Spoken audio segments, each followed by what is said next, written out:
example for me, and I know many of us, if your mother's no longer with us, I know many of us can certainly, say the same thing.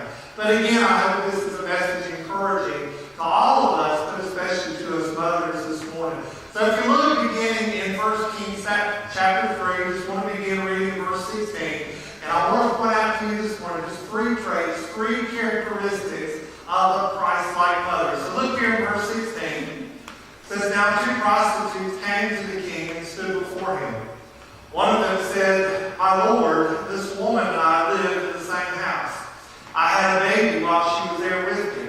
The third day after my child was born, this woman also had a baby. And we were alone. There was no one in the house but the two of us. And during the night, this woman's son died because she lay on him.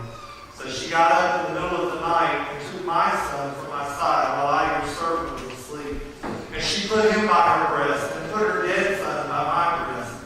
The next morning I got up to nurse my son, and he was dead. But when I looked at him closely in the morning light, I saw that it wasn't the son I had born.' The other woman said, 'No, the living one is my son. The dead one is yours.' But the first one insisted, 'No, the dead one is yours. The living one is mine.' And so they argued before the king." We'll stop right there just for a moment. Here we see 2 prostitutes. And however, though, they were mothers. And we see here this morning that each one of them had a child and could have very well been born like within a few days of each other. But of course we see one of the child dies from an accident where the mother during the night sleep rolls over on the child and basically smothers or suffocates the child. Well, when this mother realizes what has happened in the middle of the night, of course she takes her child, who is now dead, and swaps them with the child of the other mother, the child that is still alive. And of course the other mother, when morning comes, wakes up and realizes that the child laying by her, who at this point she thinks is her child, laying by her has died. But we're told in the passages we just read, as she looks more closely at the child, she realizes, no, this is not her child, this is the other mother's child. And the other mother, she realizes, has taken her living child. So what do? They argue about it. They can't resolve it among themselves. The mom of the actual child that had died insists that the living child is hers, and that the dead child is the other mother's. And so they can't resolve it. So what do? They go to King Solomon, and they argue before the king. They tell him the situation. They tell him the circumstance. They're looking at the king to come up with some type of resolution for this very difficult situation, this very difficult dilemma. And of course it is initiated by the true mom of the living child as well. What cannot be resolved here by human wisdom is turned over to kingly wisdom. Now, remember this.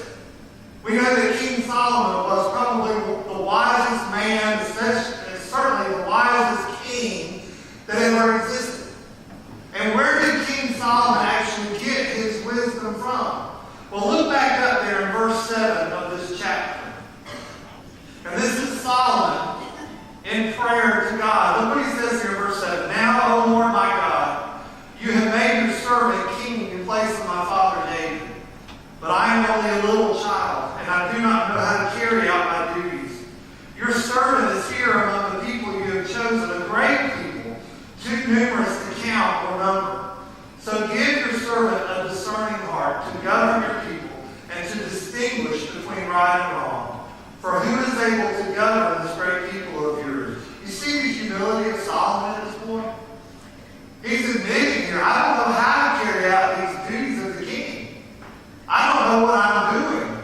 I don't know if you've ever felt like that in a position as a parent especially. Lord, I don't know what I'm doing. Lord, I don't know what to do as a mom. Lord, I don't know what to do as a dad. And I don't know if you've ever cried out to God and said, God, just show me, give me your wisdom to do the right thing, to make the right decisions for my child, for my children, or maybe even for my grandchildren. One thing I've learned is my children have grown older, and now that they're away from home, both of them married, of course one has 4 children and all that. One of the things I've learned is that you never stop being a parent. No matter be, right, Miss Janice? You never stop being a parent, okay? And of course, as grandchildren come along, of course, still, in a lot of ways, you're still a parent as well, okay? But Solomon here, he cried, Lord, I don't know how to do this king thing. So, Lord, will you give me a discerning heart? Will you show me, Lord, what it is I need to do? And then look at verse 10 of that 3rd chapter. It says here that the Lord was pleased that Solomon had asked for this. And so God said to him, since you have asked for this, and not for long life, or wealth for yourself, nor have you asked for the death of your enemies, but for discernment and administering justice, I will do what you have asked. I will give you a wise and discerning heart, so that there will never be anyone like you, nor will there ever be. Wow. He asked God for wisdom. He asked God for discernment. God said, because you haven't asked for wealth, you haven't asked for, all of these other things that so easily, Solomon, you could have asked for, I will grant your request. I will give you wisdom. And so these two ladies, these two moms, they come before Solomon. They're looking to him for kingly wisdom. The only way the parents, moms and dads, or even grandparents, the only way, and I totally believe this with all my heart, the only way we are even able to raise children and raise a family today is to seek that godly wisdom, to seek after God's wisdom. It's putting the lives and the lives of our family, whether it's our spouses, whether it's our children, whether it's our grandchildren, it's putting all of them in the hands and the care of the King of Kings, Jesus Christ. And so how is this Christ-like? What makes this Christ-like? You remember when Jesus was here on earth and during his ministry, Jesus was all about doing his Father's will. He didn't do a thing without his Father's guidance. He didn't say a word without his Father's wisdom, without his Father's discernment. Of course, we know that he was God. But still, he relied on his Father, and he always wanted to do his Father's will. And remember several verses in Scripture that were given in Matthew chapter 6. We're told when Jesus was asked, Lord, teach us how to pray. And one of the statements he made, he said, we're to pray like this: your kingdom come, your will be done, Father, on earth as it is in heaven. Another passage from Matthew chapter 26 in the garden as Jesus was praying, just shortly before his arrest, and Jesus is crying out, says he was in such anguish, he was sweating blood. And he cried out to Father, Father, if there's any way, if this is possible for this cup to pass from me, to be taken from me, the cup being what he was about to endure on the cross. Jesus said, if there's any way possible for this cup to be taken from me, unless I drink it, he just said, may your will be done. Jesus also said in John chapter 15, if you obey my commands, if you remain in my love, just as I have obeyed my Father's commands, and I have remained in his love, Jesus says this, I have told you this so that my joy may be in you, and that your joy may be complete. Even as parents or even as grandparents, you go through those highs and lows with your children. Some of you look around in this room today, I see, many of you still have younger children. And you're certainly going to go through highs and lows with your children. But you can always rely on this, that the King of Kings is right there for you to cry out to. The King of Kings is there to always give you his wisdom, his discernment when it comes to raising your children, or raising your grandchildren, or raising your family, working in your marriage, strengthening your marriage, whatever it may be. The King of Kings is always there. And his joy, having that presence of Jesus Christ within you, his joy is in you. And his joy can still be made complete in you, no matter what struggles, no matter what trials you may go through as a parent, as a grandparent, or whatever it may be. So Christ-like mother, the first here, is putting her life, putting her family in the care of King Jesus, and surrendering her will to him completely and totally. The second point here of Christ-like mother is putting needs, her others' needs, above her own. Look at verse 23 here in this 3rd chapter. king said, this one says, my son is alive and your son is dead. While that one says, no, your son is dead and mine is alive. And then the king said, bring me your sword. So they brought a sword for the king. He then gave an order, cut the living child in two, and give half to one and half to the other. And the woman whose son was alive was filled with compassion for her son. And she said to the king, please, my lord, give her the living baby. Don't kill him. But the other said, neither I nor you shall have him. Cut him in two. Pretty grotesque, isn't it? What wisdom it took on Solomon's part here to say, okay, here's how we're going to resolve this issue. Bring me a sword. We'll just split the child in half. You take this half, you take that half. What's ironic about that? If they had followed through with that, knowing Solomon, I totally believe Solomon would not have followed through with that. Let's just say, if they had followed through with that, what would have been the ironic thing? They both would have ended up with a dead child. Okay? Both would end up with a dead child. But I want you to see here this morning, look at the heart of each mom here. Look at their true nature here. It's revealed. Their true motive is revealed when Solomon comes up with this solution. In the first part of verse 26, the mom of the actual living child, it says her heart was just filled with compassion for her son. And she's willing to make this huge, this great sacrifice to give the other woman, the other mom, her living child, even though the other mom certainly does not deserve it. Now, we're not specifically told in the reasons why this mom of the dead child swaps the children. But we can certainly understand that it's pretty much totally out of selfishness, is it right? But this one mom, the true mom of the true living child, we see in her complete unselfishness. She's willing to give her living child to this other mom. Essentially, putting the dead child's mom's needs above her very own. Again, even though it's absolutely undeserved. And then look at the true heart of the true mom, the real mom of the dead child. Look at her heart. Neither I nor you shall have it. Go ahead, cut him in two. Basically saying, if I can't have him, then you can't have him. Isn't that the attitude of many today? If I can't have, then you don't deserve to have. You know, there's so much talk in our world today about fair share. Everybody having their fair share. And again, that goes back to, well, if I can't have, then you can't have either.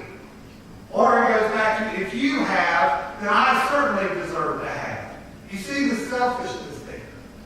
About fair share, more than in fair opportunity. Everybody having an equal chance. Everybody having an equal opportunity.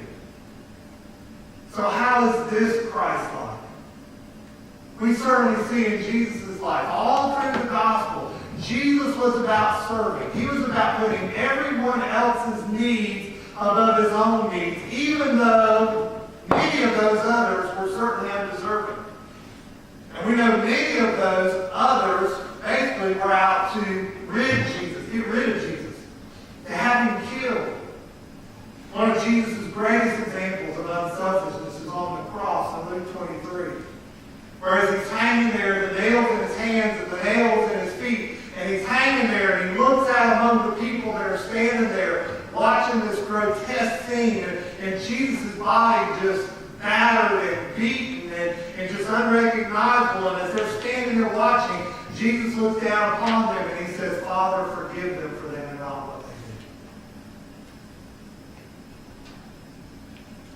do. Another example of Jesus' forgiveness and thinking of others' needs before his own. Again, as he's hanging on the cross, and there's thieves on either side of him. And one thief looks at Jesus and he says, Father, remember me when you come into your kingdom. What does Jesus tell him? Jesus says, I tell you the truth, today you will be with me in paradise.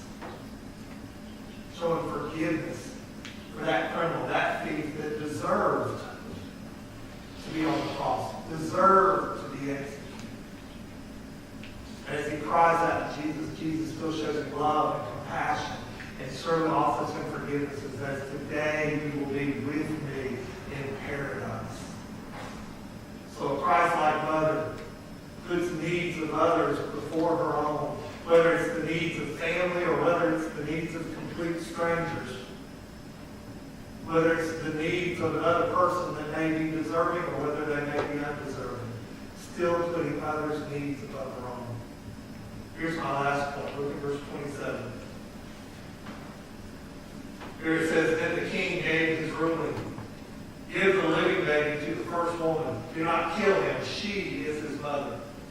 When all Israel heard the verdict the king had given, they held the king in awe because they saw that he had wisdom from God to administer justice.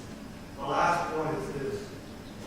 A Christ-like mother puts love and sacrifice above self.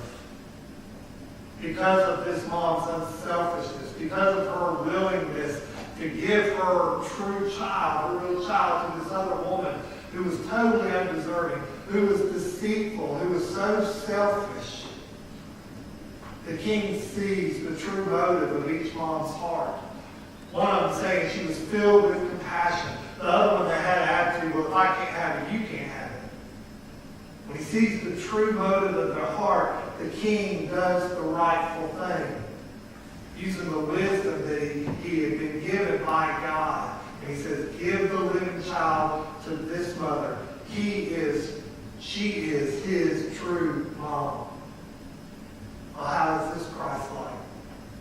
Putting love and sacrifice above self.